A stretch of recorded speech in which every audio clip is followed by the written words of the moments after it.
नमस्कार मित्रों, मैं अनिल कुमार सेठ, astrology, vastu and numerology expert.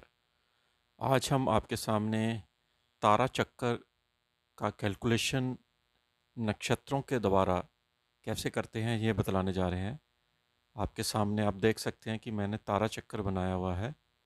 देखिए इसमें क्या होता है, तारा चक्कर आपके जन्म के नक्षत्र के द्वारा बनता है, जो कि आपकी राशि राशि का लगन जो होता है, उसका जो नक्षत्र का स्वामी ग्रह होता है, उसके अकॉर्डिंगली ये बनाया जाता है।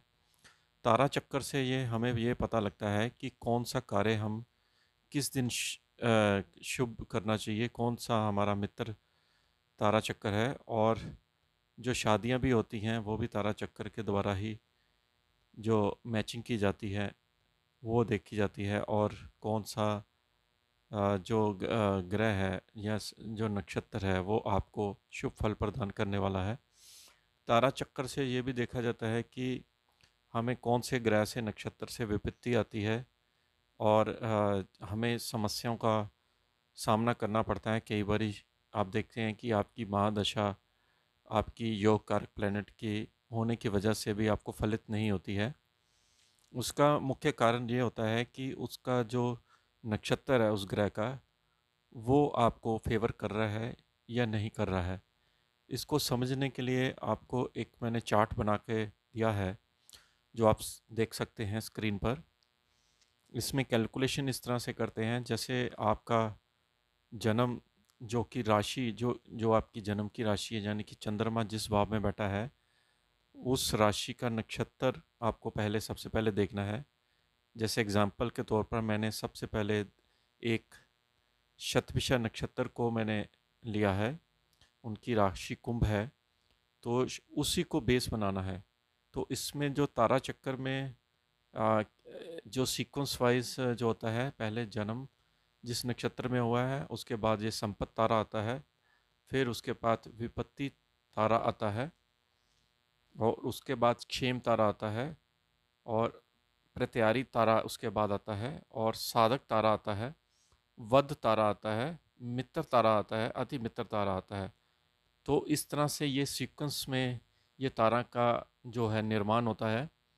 अब आपको क्या करना है कि जो भी आपका जिस राशि में और जिस नक्षत्र में आप जन्म हुए हैं, तो एग्जांपल के तौर पर मैंने सबसे पहले शतभिषा का लिया है।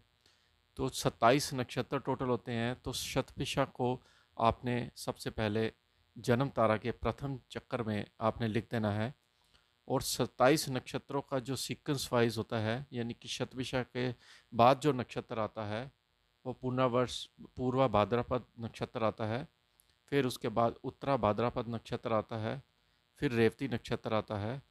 इसी तरह से ये अगला नक्षत्र आता है, अश्विनी नक्षत्र आता है, भरणी नक्षत्र आता है, कृतिका नक्षत्र आता है, फिर रोहिणी नक्षत्र आता है, फिर मृगशिरा नक्षत्र आता है। तो अगर आप देखेंगे कि अगर ग्रहों की बात करो, इन नक्षत्रों के जो स्वामी ग्रह होते हैं, जैसे शतभिषा का राहु होता है, और पूर्वा भाद्रपद का गुरु होता है, उत्तरा भाद्रपद का शनि है। तो ये सीक्वेंस वाइज ये नक्षत्र चल रहे हैं, जो कि हमारी जो महादशा दशा चलती है, अंतरदशा या महादशा चलती है, वो भी इस सीक्वेंस वाइज चलती है। शुक्र शनि के बाद बुध हो गया, केतु हो गया, शुक्र, सूर्य, चंद्र और मंगल।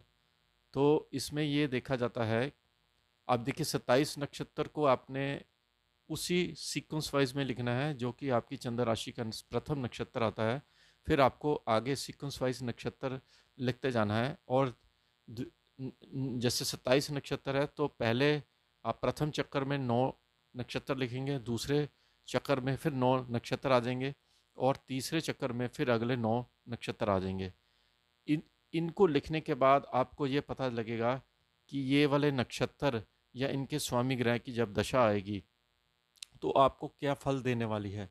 जैसे सपोज कीजिए आपका शतभिषा नक्षत्र है, तो संपत्ति तारा यानी कि दूसरा भाव जो आप देख सकते हैं, दूसरा सीक्वेंस वाइज में देखते हैं, वो आपके लिए फ़ायदे वाला सिद्ध होगा। जब भी इसकी इस ग्रह की महादशा आएगी या जो ग्रह इस नक्षत्र में बैठा होगा, वो आपको फलित करेगा। वो क्या फलित करेगा? आपके बैंक बैलेंस को बढ़ाएगा, संपत्ति में वृद्धि करेगा, और आपको धन देने में ये ग्रह सक्षम होगा। इसी तरह संपत्ति तारा के बाद विपत्ति तारा आता है, जो कि ये खराब तारा माना जाता है। जब भी इसमें जो भी नक्षत्र आएंगे और उन नक्षत्रों के ग्रह की दशा आएगी, या जो भी ग्रह आपका चल रहा है और इन नक्षत्रों में बैठा हुआ है आपकी जन्म लगन कुंडली में, वो आपको विपत्ति देगा, यानी कि उसका प्रभाव अशुभ आपको देखने को पड़ेगा। मैं एग्जांपल के तौर पे बताता हूँ, जैसे आपका योग कारक प्लैनेट है शनि, और शनि जो है आपका अगर इस विपत्ति नक्षत्रों में पड़ा हुआ है, जो कि आपके सीक्वेंस वाइज तीसरे भाव में नक्षत्र पड़ रहे हैं, उससे संचार कर रहा है, तो उस नक्षत्र से रिलेटेड आपको शनि की महादशा में समस्या आएगी।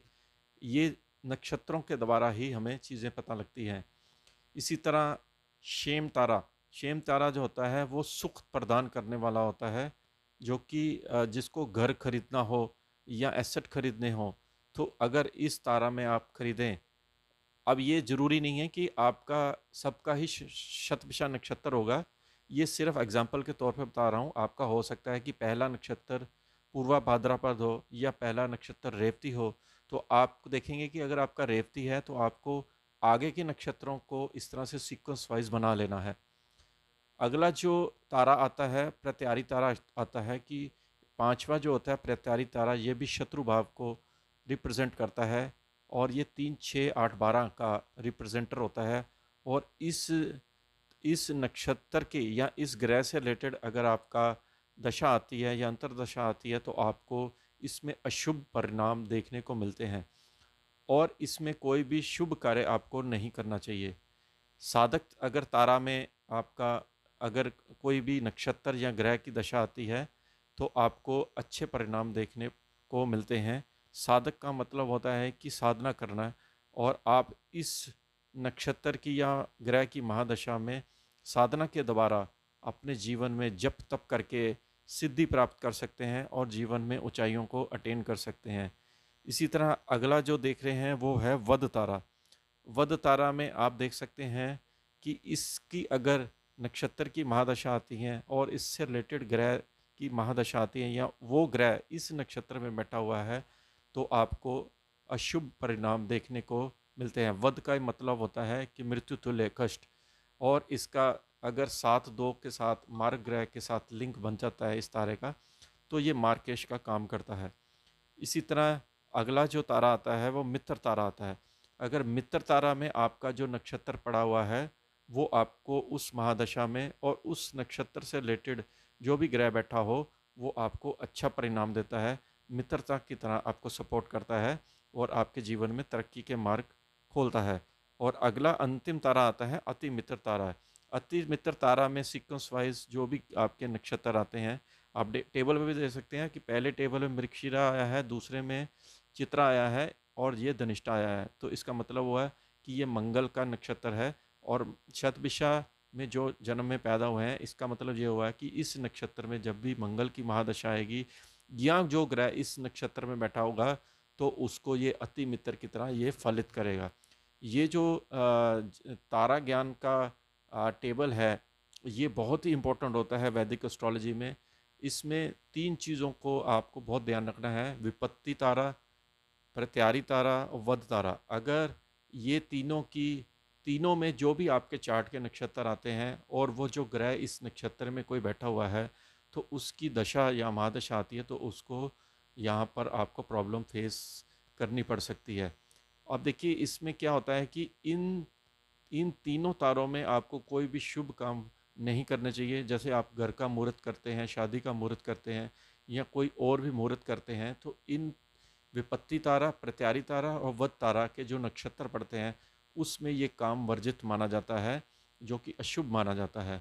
तो ये तारा ज्ञान का चक्कर हमने आपको बताया, क्योंकि इसके आगे भी बहुत बड़ा ज्ञान है, जो कि ये बताता है कि संपत्ति तारा आपकी दशा चल रही है तो आपको क्या फल देगी। अगर आपकी प्रत्यारी की चल रही है, उस नक्षत्र से या ग्रह से रिलेटेड दशा चल रही है, तो आपको क्या फल देगी। साधक तारा की दशा चल रही है, उस नक्षत्र से रिलेटेड आपको ग्रह से रिलेटेड क्या परिणाम मिलेंगे, ये सारी चीज़ आपकी जन्म कुंडली के आधार पर ही निर्धारित होती है। तो ये तारा चक्कर का निर्माण आज हमने आपको यूट्यूब के माध्यम से बतलाया। तो आशा करते हैं कि आप इस चार्ट को ज़रूर समझ गए होंगे। अगर आपको अपना तारा चक्कर का ज्ञान लेना है तो आप हमसे कांटेक्ट भी कर सकते हैं। दूसरा, अगर आपको समझ नहीं लगती है तो आप हमसे संपर्क करके ये इसके द्वारा, कंसल्टेंसी के द्वारा भी आप अपनी कुंडली की जांच करवा सकते हैं। इसके साथ ही हम आपसे आज्ञा लेते हैं। नमस्कार।